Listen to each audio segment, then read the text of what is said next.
Recently Oppo নিয়ে একটা jokes খুব জমতেছে, তা হলো ক্যামেরাতে এবং ব্যাটারিতে তারা লিভারপুলের মতো পারফরমেন্স করে, কিন্তু যখন পারফরমেন্স আসে এই জায়গায় তারা ফকিরাপুল হয়ে যায়। ফকিরাপুলের বাসিন্দারা আবার ট্রিগার খায় না, ইটস জাস্ট এ জোক। দেশের বাজারে 6 মাস আগেও IP69 এবং ড্রপ রেজিস্ট্যান্স এই দুইটা ফিচার নিয়ে প্রচুর পরিমাণে ফোন ভাঙা হইতেছিল এবং প্রচুর পরিমাণে ফোনরে বরফ করা হচ্ছিল। আর নতুন ট্রেন্ড চালু হয়েছে, তা হলো 7000 mAh ব্যাটারি, যা দিয়ে ফোন তো উড়াধুরা চলে, এর পাশাপাশি এই ফোনটা দিয়ে আবার অন্য ফোন আমরা চার্জও করতে পারি। আর এইটাই বর্তমানে আমাদের দেশের ট্রেন্ড।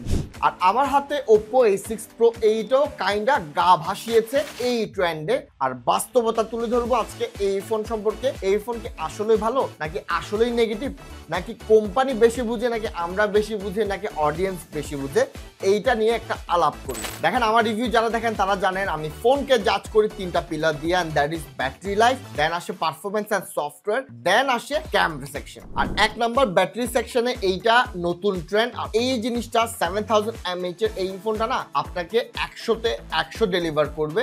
এইটার ব্যাটারি নিয়ে কোনো কমপ্লেন কারো থাকতে পারে না। আমার কাছে এই ফোনটা লাইক 15 দিন ধরে আছে, আর আমি এইটারে এখন পর্যন্ত চার্জ করছি অ্যাজ এ সেকেন্ডারি ফোন হিসেবে যেহেতু ইউজ করেছি, আমি এইটারে শুধুমাত্র 3 বার চার্জ করেছি এবং খুব স্মুথ ভাবে আমি এই ফোনটা চালাতে পারতেছি। তার উপর বক্সে 80 ওয়াটের ফাস্ট চার্জার পেয়ে যাবেন। সো এইটা কাইন্ডা ব্যাটারি সেকশনে 100% উইন। এইবার আসি সফটওয়্যার এবং পারফরমেন্স নিয়ে। দেখেন, সফটওয়্যারের উপরে নিয়ে একটা বলে দিই, এদের ইউআই ইজিলি টপ 3 তে বিলং করে, অ্যাজ এইটা কিন্তু অনেক কিছু অ্যাডপ্ট করেছে OnePlus থেকে। OnePlus অনেক কিছু এটা থেকে অ্যাডপ্ট করেছে এবং দুইটার মিক্সচারে এটার ইউআই আমি বলবো ওয়ান অফ দ্য বেস্ট। এইবার আসে পারফরমেন্স, যেই জায়গায় Oppo আসলে অনেক বেশি ট্রোল হচ্ছে। দেখেন, এখানে Helio G100 দেয়া আছে। Helio G100 অবভিয়াসলি 35,000 টাকা একটা ফোনে যখনই দিবে সবাই এইটারে জাজ করবে, এইটার আসলে কোনো বিকল্প নাই, জাজ হবেই। আর আমরা নিজেরা যারা ট্যাক রিভিউ করি, আমরা ট্যাক এনথুজিয়াস্ট, আমাদের মোস্ট অফ দ্য ভিডিও যারা দেখে আমাদের অডিয়েন্সও কিন্তু ট্যাক এনথুজিয়াস্ট। আর ট্যাক এনথুজিয়াস্টের প্রবলেম হইলো বা ভালো দিক হইলো আমরা কিন্তু পারফরমেন্স সেন্ট্রিক ফোন বেশি পছন্দ করি। আর এই কথার সাথে আই হোপ অনেকে অ্যাগ্রি করবে। যারা অ্যাগ্রি করেন তারা কমেন্ট করে জানাবেন যে ইয়েস, আমরা পারফরমেন্স সেন্ট্রিক ফোনটাই খুঁজি। আর Helio G100 দেওয়াটা it's not justified for us tech enthusiast. আর মার্কেটে আনঅফিশিয়াল ফোনের রমরমা ব্যবসা চলে, অনেক ভালো ভালো স্পেক্সের ফোন আমরা পেয়ে যাই। সো ওই জায়গায় যখন এই ফোনটা দেখবো তখন এইটা আমাদের কাছে আসলে খুব বাজেই মনে হবে। কিন্তু ভাই Oppo A6 Pro এটা তো অফিশিয়াল ফোন। হ্যাঁ, এখন আমরা যখন একটা কোম্পানির গালি দিব বা আমাদের অন্যান্য ট্যাক রিভিউয়ার যখন এটা ভালো বলবে, যখন আমরা একটা গালি দিয়ে দিব, আপনার চিন্তা করতে হবে এখানে 60%-এর বেশিও ভ্যাট দিয়ে দেন আসলে এই ফোনগুলো মার্কেটে অফিশিয়ালি ঢুকে। সো আপনি কাউকে গালি দেওয়ার আগে সরকারকে গালি দেন, অথবা সরকারকে বলেন এই জিনিসটা ঠিক করার জন্য। আদারওয়াইজ আমাদের ঠেকা পড়ে নাই যে চাইনিজ ফোনগুলো নিয়ে আমরা ভালো ভালো বলবো। আর চাইনিজ ফোনেও অনেক ধরনের ঝামেলা থাকে, কিন্তু for the sake of performance আমরা এগুলো ইউজ করি, মানুষকে সাজেস্ট করি, অ্যান্ড স্পেশালি ট্যাক এনথুজিয়াস্টরা অনেক পছন্দ করি পারফরমেন্স সেন্ট্রিক ফোনগুলো।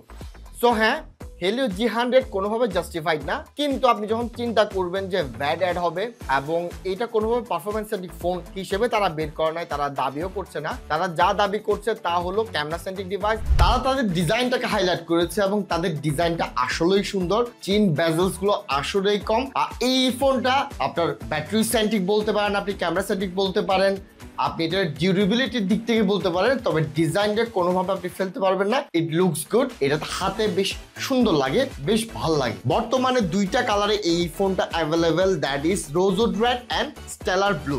আর আমার হাতের এটি স্টেলার ব্লু। ব্যাটারিটা খুবই জোস, এইটাই তারা দাবি করছে এবং এইটার একটা জাস্টিফিকেশন আমি দিয়ে দিব। এটা দালালি টাইপ মনে হইতে পারে, তবে শুনেন ব্যাপারটা। আর এই ফোনটা স্পেসিফিক্যালি কিছু পার্সনের জন্যই বানানো হয়েছে। কাদের জন্য এটা আমি শেষে বলবো, আগে ক্যামেরা নিয়ে একটু আলাপ করি। ক্যামেরাতে এখানে 50 মেগাপিক্সেলের একটা সেন্সর দেওয়া আছে, একটা 2 মেগাপিক্সেলের, কিন্তু এটা খালি চোখে দেখলে যে কেউ বলবে 3টা, কিন্তু না, 3টা না, এখানে 2টাই। আর দুইটার মাঝে একটা আবার কোনো কাজের না। সো এখানে মেন লেন্স রয়েছে 50 মেগাপিক্সেলের, আর সামনে পেয়ে যাবেন 60 মেগাপিক্সেলের একটা সেন্সর। আর এইটা অনেকগুলো স্যাম্পল আপনারা দেখতে পাচ্ছেন, এক্সপোজার ভালো, ডিটেলস ভালো। ইয়াস, আপনার অনেক সময় হবে কি 2-3টা ছবি ক্যাপচার করতে হবে, একটা ছবি ভালোভাবে ক্যাপচার করার জন্য কিছু করার নাই। এই বাজেট সেগমেন্টে এটা আপনার অ্যাকসেপ্ট করে নিতে হবে, তবে ভাই ছবি কিন্তু ভালো আসে। আমি কিছু স্যাম্পল দেখাচ্ছি আমার S25 আলট্রার সাথে। নো, ওটা ধারে কাছেও নাই, কিন্তু ভাই আপনাকে সারপ্রাইজ করবে অনেক ছবিতে। স্পেশালি ডে লাইটে এটা অলমোস্ট ইকুয়ালি পারফর্ম করে ফেলে। হ্যাঁ, আপনার 2-3টা ক্লিক করা লাগবে ওইটার ক্ষেত্রে। আর এইটার প্রাইস সেগমেন্টে আপনি যত ফোন দেখবেন, দেখেন ওপ্পো কিন্তু ক্যামেরার জন্য স্পেশালিস্ট শুরু থেকেই, স্পেশালি সেলফির জন্য। আর আপনি যদি কম্পিটিশনের সাথে তুলনা করেন, আপনার এটা সিমিলার রেজাল্ট দিবে এবং ম্যাক্সিমাম জায়গায় বেটার রেজাল্টটা কিন্তু ওপ্পো আপনাকে ডেলিভার করবে ক্যামেরা সেকশনে, স্পেশালি সেলফিতে। আমি এক কথায় যদি বলতে হয়, আমি বলতে পারি যে ওপ্পোর এই ফোনটা সেলফিতে, এই বাজেট সেগমেন্টে আপনাকে বেস্ট সেলফিটাই ডেলিভার করবে। আর আসলে আলাপে ব্যাক করি, তা হলো এই ফোনটা আসলে কাদের জন্য। ট্যাক এনথুজিয়াস্টদের জন্য একেবারে এই ফোনটা না। আর ট্যাক এনথুজিয়াস্ট এই ফোনটা যখন দেখবে হয়তো আমারও গালি দিয়ে দিবে, এটা কমন একটা ব্যাপার, আসলে কিছুই করার নাই। কিন্তু এই ফোনটা না ওপ্পো মার্কেটে যখন নিয়ে আসছে, এরা জাজ করছে ভালোভাবে, মার্কেটটারে তারা স্টাডি করছে, R&D করে কিন্তু এই ফোনটা মার্কেটে নিয়ে এসছে। ওরা এত টাকা R&D রিসার্চ অ্যান্ড ডেভেলপমেন্টে খরচ করে কিন্তু মানুষের কোরটা বোঝার চেষ্টা করে। আর কোরের মাঝে যখন আমরা চিন্তা করি যে আমরা ট্যাক এনথুজিয়াস্টরা কত পার্সেন্ট, আমরা কিন্তু 10%ও না। আর এই ফোনটা মোস্টলি কিন্তু সেল হবে চিটাগং এবং ঢাকার বাইরের গ্রামগুলোতে বা শহরগুলোতে। সো একটা কোম্পানি যখনই ফোন বের করবে, ট্রাস্ট মি, তারা আমাদের এবং আপনাদের চেয়ে বেশি জানে। আর আমরা সবসময় কথা বলি যাতে আমাদেরকে বেশি দেয়, কিন্তু বাস্তবতা হলো আপনি যখন গ্রামে যাবেন, তারা চোখ টাক বন্ধ করে আনঅফিসিয়াল ফোনটা বিশ্বাস করে না আপনার আমার মতো, তারা অফিসিয়াল ফোনটা পারচেজ করতে চায়।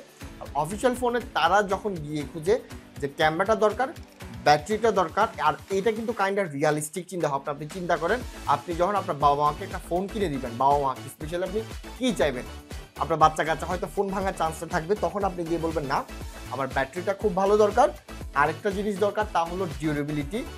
আর এইখানে কিন্তু এইটা আসে।